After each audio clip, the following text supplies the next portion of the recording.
Hello friends. ఈరోజు మనం 'పుష్ప 2' గురించి మనము ఒక ఐటెమ్ సాంగ్ రిలీజ్ అయింది కదా! దాని గురించి మనం పూర్తిగా తెలుసుకున్నాం. మనం ఐటెమ్ సాంగ్ అంటేనే మనకు ఫస్ట్ పార్ట్ 1లో కూడా 'పుష్ప' పార్ట్ 1లో కూడా చూసినప్పటికీ మనకు సమంత మనకు ఐటెమ్ సాంగ్ ఇచ్చి చేయడం జరిగింది. అదే విధంగా మనకు 'కిసక్ కిసక్' అనే పాట మనకు రావడం అంటే చాలా చాలా అది చాలా వినడానికి చాలా కొత్తగా ఉన్న పదము. చాలా సాంగ్ అయితే మటుకు చాలా బాగుంది. సింగర్ వచ్చి 'సుబ్బలక్ష్మి' అంట. ఇప్పుడు 'చంద్రబోస్' లిరిక్స్ అంట. అది చూసామంటే మనం 'చంద్రబోస్' మంచి మంచి సాంగ్స్ రాయడం మనకు మన తెలుగు సాంగ్సే మనకు అవార్డు కూడా మనకు ఆస్కార్ అవార్డు రావడానికి కూడా మన 'చంద్రబోసే' కారణం అని చెప్పొచ్చు. ఇప్పుడు చూసామంటే శ్రీలీల గారు ఇప్పుడు నటే ఈ ఐటెమ్ సాంగ్ ఇవ్వడం అంటే చాలా కొత్తగా అని చెప్పుకోవచ్చు. ఎందుకంటే మనకు సినిమాలో యాక్ట్ చేస్తూ ఇప్పుడు ఐటెమ్ సాంగ్స్ చేయడంలో ఐటెమ్ సాంగ్ రావాలంటే చాలామంది ఒప్పుకోరు.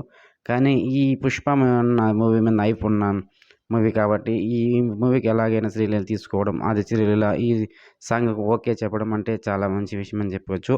ఈ సాంగ్ కూడా మనకు 'దెబ్బలు పడతాయి రాజా' అనే సాంగ్ చూసామంటే మనకు చాలా చాలా కొత్తగా ఉంది. ఇదేంరా ఇలా ఉంది అనుకుని చాలామంది కూడా ఇంత వరస్ట్ సాంగ్ మనమైతే చూడలేదని చాలామంది కూడా కానీ ఈ సాంగ్ అయితే మటుకు చాలా చాలా బాగుంది.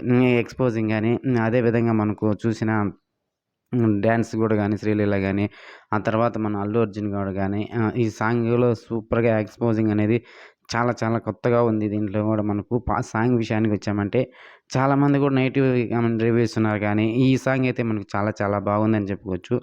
ఇప్పుడు మనకు లిరికల్ సాంగే లేదంటే మనకు వీడియో సాంగ్ చూస్తే ఇంకెలా ఉంటుందో చెప్పండి. ఎక్స్‌పోజింగ్ గాని, ఇలా మనకు ఈ సాంగ్ విన్నప్పటికి గూడా మనకు ఈ ఫుల్ సాంగ్ ఎప్పుడు మనం చూడాలి థియేటర్‌లో అని ఎప్పుడు కూడా చాలామంది కూడా వెయిట్ చేయడం జరుగుతుంది. అదే విధంగా మన శ్రీలీల కూడా యాక్టింగ్ విషయానికొచ్చిన డాన్స్ పెర్ఫార్మెన్స్ చూసామంటే ఈ లిరిక్స్ వీడియోలోనే ఒక చిన్న బిట్ అనేది రిలీజ్ చేశారు కదా! ఆ బిట్‌లోనే చాలా చాలా చాలా బాగుంది.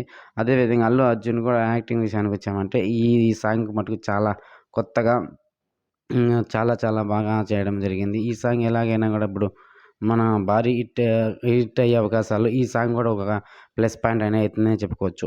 అల్లు అర్జున్ కూడా ఈ 'పుష్ప 1' తర్వాత కూడా అదే విధంగా ఐటెమ్ సాంగ్ చేయడం అంటే 'పుష్ప 2'లో కూడా ఐటెమ్ సాంగ్ ఉండాలని చెప్పి దానికి అదే విధంగా మన శ్రీలీల తీసుకోవడం, తిప్పుకోవడము ఆ తర్వాత ఈ సాంగ్ రాయడం కూడా 'దేవిశ్రీ ప్రసాద్' విషయానికొచ్చినా కూడా చాలా కొత్తగా రాశాడు. ఎలా మైండ్‌లోకి ఇలా సాంగ్స్ వస్తాయి. మనకు అదే విధంగా 'చంద్రబోస్' అని లిరికల్ వింటే చాలా కొత్తగా ఉంది. ఈ సాంగ్ విన్నప్పటికి కూడా చాలా బాగుంది.